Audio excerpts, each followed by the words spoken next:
नमस्कार, स्वागत है साहित्यिक झरोखा चैनल पर। आज हम करेंगे पवनदूती कविता के महत्वपूर्ण प्रश्न। इसी क्रम का आज ये तीसरा वीडियो है जिसमें हम इसका एक महत्वपूर्ण प्रश्न देखेंगे। वो क्या है? पवनदूती काव्य में निहित संदेश। प्रश्न हमारा क्या है? पवनदूती काव्य में निहित संदेश, यानी पवनदूती काव्य के माध्यम से हरिओद जी क्या संदेश देना चाहते हैं या इस कविता में कौन से संदेश को संकलित किया है। यहाँ पर सबसे पहले आप क्या करेंगे, एक भूमिका बनाएंगे और इस भूमिका में आपको क्या बताना है कि जो पवनदूती है ये आधुनिक हिंदी के प्रथम महाकाव्य प्रिय प्रवास का छठा सर्ग है और इसके रचयिता कौन है? हरिओद जी हैं। इसमें राधा अपने विरह के भाव को अभिव्यक्त करती है और पवन को दूत बनाकर कृष्ण के पास अपना संदेश लेकर जाने के लिए कहती है। लेकिन इसके साथ साथ कुछ महत्वपूर्ण संदेश भी इसमें निहित हैं या इस रचना के पीछे कुछ महत्वपूर्ण उद्देश्य भी हैं, वो भी हमें जानना आवश्यक है।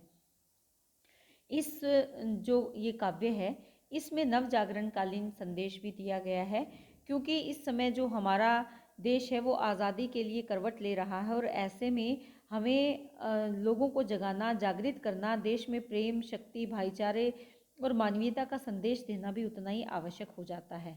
तो यहाँ पर हम पहला पॉइंट यहाँ बना सकते हैं, श्री कृष्ण के प्रति राधा के अनन्य प्रेम की अभिव्यक्ति, यानी राधा कृष्ण से कितना प्रेम करती है उस भाव को यहाँ अभिव्यक्त किया गया है।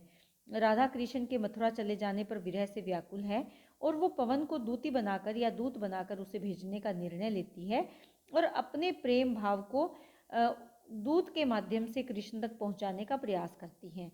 इसके साथ साथ जैसे जैसे ये काव्य आगे बढ़ता है या अपने अंतिम पड़ाव पर पहुंचता है तो हम देखते हैं कि राधा पवन से कहती है, कभी वो कहती है फूलमाला में से एक फूल ले आना, कभी कहती है उनके शरीर की गंध ले आना, कभी वो उनके चरणों का स्पर्श मांगती है। तो ये अलग अलग उसकी इच्छाएं हैं कि वो किस प्रकार कृष्ण को प्राप्त करना चाहती हैं। लेकिन अंतिम क्षण में राधा पवन से कहती है कि और कुछ अगर तुम नहीं कर पाओ तो उनके चरणों को स्पर्श करके ही मेरे पास चले आना। मैं उन्हीं चरणों के स्पर्श को अनुभव करके पुनः जीवित हो जाऊंगी या जीवन प्राप्त कर लूंगी। तो ये जो प्रेम भाव है ये अनन्य प्रेम की ही अभिव्यक्ति करता है। दूसरा हम यहाँ पर पॉइंट बना सकते हैं, मानवीय प्रेम का चित्रण। मानवीय यानी मानवता से संबंधित जो प्रेम का भाव है, देखिए राधा अपने विरह भाव को तो अभिव्यक्त करती है, लेकिन इसके साथ साथ वो पवन को समझाती है कि तुम्हें तुम्हारे जो भी रास्ते में, मार्ग में कोई दुखी जन आए, किसी भी दुखी जन को तुम देखो, कोई भी स्त्री हो, जो चाहे कृषक कन्या है या रास्ते पर जाने वाली स्त्री है, कोई बीमार अगर तुम्हें मिले, पीड़ा से ग्रस्त अगर तुम्हें मिले, तो उनके साथ तुम्हें कैसा व्यवहार करना है, मानवीयता का व्यवहार करना है। जो दुखी जन है उनका दुख दूर करने का प्रयास करना है, स्त्री की मान मर्यादा का ध्यान रखना है। इसके साथ साथ अगर कृषक कन्या मिलती है उसको सुख पहुंचाने का कार्य करना है। मार्ग में कोई पंथी राही तुम्हें गर्मी से या थकान से परेशान मिले, उसको शांति प्रदान करने का कार्य करना है। बीमार व्यक्ति, पीड़ित व्यक्ति को सुख पहुंचाने का कार्य करना है। तो ये सारे कार्य कौन से हैं? मानवीय प्रेम की अभिव्यक्ति इन सभी प्रकार के कार्यों से होती है और वो उसे समझाती है कि ऐसे में तुम मेरा दुख भूल जाना और दूसरों जो तुम्हें दुखी जन मिले उनकी तुम सहायता करना। तो यहाँ पर मानवीयता या मानवीय प्रेम की अभिव्यक्ति भी इस काव्य के माध्यम से हुई है। तीसरा हम पॉइंट बना सकते हैं, धार्मिक एकता का संदेश। यहाँ पर धार्मिक एकता, जब वो मथुरा के मंदिरों में जाने की बात करती है, वहाँ पूजा पाठ की विधि की बात करती है, तो वहाँ पर भी वो किसी धर्म विशेष को ना अभिव्यक्त करके कहती है कि तुम्हें वहाँ पर धार्मिक एकता का संदेश देना है, मधुर स्वर से वाद्य यंत्रों को बजाना है, उस पूजा में भी तुम्हें सहयोग करना है। यानी यहाँ पर किसी भी प्रकार के धर्म का जो भेदभाव है उसको अभिव्यक्त नहीं किया गया, अपितु धार्मिक एकता का संदेश दिया गया है। चौथा हम पॉइंट बना सकते हैं, शक्ति का संदेश। देखिए शक्ति से तात्पर्य यहाँ पर क्या है कि अगर प्रजा का राजा शक्तिशाली होगा तो वो प्रजा नए मार्ग की ओर अग्रसर होगी या उस देश की उन्नति होगी। इस विचार की आवश्यकता हमें क्यों है? क्योंकि जब इस काव्य की रचना की गई उस समय हम गुलामी की जंजीरों में जकड़े हुए थे। भारत को स्वतंत्र कराने की जो लहर या उमंग लोगों के हृदय में उठ रही थी, ऐसे में हमें किसी ऐसे शक्तिशाली पथ प्रदर्शक की ज़रूरत थी जो हमें सही मार्ग दिखा सके, और वो कैसा हो, कृष्ण की तरह। क्योंकि जहाँ पर कृष्ण बैठे होंगे वो हम इस कविता में कर चुके हैं कि बैठे होंगे जितने शांत और शिष्ट होंगे, मर्यादा का सकल जन को ध्यान होगा बड़ा ही। यानी जहाँ पर कृष्ण बैठे होंगे वहाँ पर खड़े हुए सभी लोग शांत मन से खड़े होंगे और सबको अपनी अपनी मान मर्यादा का ध्यान वहाँ पर रहेगा। ये किसके कारण? क्योंकि कृष्ण की शक्ति के कारण। कोई होगा न कह सकता बात दुर्वृत्ता की, पूरा पूरा हृदय सबके श्याम आतंक होगा। श्याम यानी कृष्ण, कृष्ण यानी उस जगह के मथुरा के राजा यहाँ पर कृष्ण हैं, क्योंकि कृष्ण वध करने के पश्चात मथुरा कृष्ण के अधिकार में है। तो कृष्ण का आतंक है, यानी सब जो कपटी दुर्जन लोग हैं वो कृष्ण से डरकर ऐसा कोई कार्य नहीं करते। तो हमारे देश को भी एक ऐसे ही शक्तिशाली शासक की आवश्यकता थी जो आगे आकर जनता का नेतृत्व करे और देश को स्वतंत्रता की ओर लेकर जाए। तो यहाँ पर उन्होंने शक्ति का संदेश भी दिया है। पांचवा हम इसका पॉइंट बना सकते हैं, मीठी वाणी बोलने का संदेश।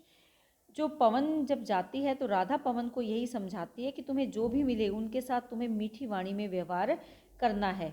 क्यों? क्योंकि मीठी वाणी तो कृष्ण को भी प्रिय है। कृष्ण की वाणी भी इतनी मीठी है, वो किसी को भी मुग्ध कर लेती है। इसके साथ साथ वो पवन से ये भी आग्रह करती है कि तुम कृष्ण की मीठी वाणी के कुछ स्वर लाकर ही मेरे कानों में डाल देना, तो उन स्वरों से राधा का क्या होगा, दुख दूर हो जाएगा। तो इसमें क्या संदेश निहित है कि मीठी वाणी से लोगों का दुख दूर किया जा सकता है। उनके साथ मीठा बोलकर अच्छा व्यवहार करके उनके दुखों का हरण किया जा सकता है, ताकि उनका जीवन सुखपूर्वक व्यतीत हो सके।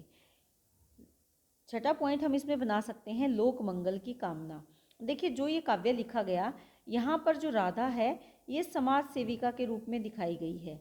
समाज सेविका, जो समाज सेविका है उसका कार्य क्या है, लोगों के समाज की सेवा करना। तो यहाँ पर किसी एक भावधारा को लेकर केवल विरह की बात नहीं, विरह के साथ साथ जो दुखी जन हैं उनके सुख की भी कामना की गई है, लोगों के मंगल की भी कामना की गई है। राधा केवल कृष्ण की प्रेमिका मात्र नहीं है, यहाँ पर वो समाज की सेविका के रूप में भी है। क्योंकि बहुत सी जगह हम इसकी काव्य में पढ़ चुके हैं कि राधा ये कहती है कि अगर तुम्हें मुझसे भी ज़्यादा कोई दुखी जन मिले तो तुम मेरे इस विरह दुख को भूल जाओगे और उनकी सहायता करोगे। किसको कहती है? पवन को।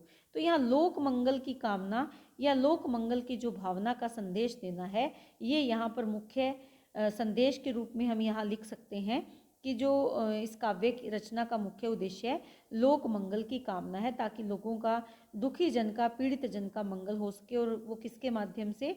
राधा के माध्यम से। राधा पवन को यही तो संदेश देकर भेजती है कि मेरा दुख बहुत बड़ा है मेरे लिए, लेकिन मेरे दुख से बड़ा भी अगर तुम्हें कोई दुखी मिले तो तुम्हें मेरे दुख को भूल जाना है और उसके दुख को दूर करने की कामना या प्रयास तुम्हें करना है। और ये पॉइंट जब आपके पूरे हो जाते हैं उसके बाद आप निष्कर्ष ज़रूर लिखोगे। निष्कर्ष में आप ये बताओगे कि इस प्रकार से कहा जा सकता है कि जो पवन दूती काव्य है ये केवल राधा के विरह व्यथा की अभिव्यक्ति ही नहीं है, अपितु इसके माध्यम से कवि लोक मंगल की कामना करते हैं, सर्वजन सुख की कामना के साथ ये काव्य उन्होंने रचा है, या इस काव्य की रचना की गई है। इसके माध्यम से वो मानवीयता का संदेश देना चाहते हैं या मानवीय प्रेम का संदेश भी वो देना चाहते हैं। इस तरह से इन्हीं सब पॉइंटों का सारांश निकालकर आप निष्कर्ष में लिखोगे।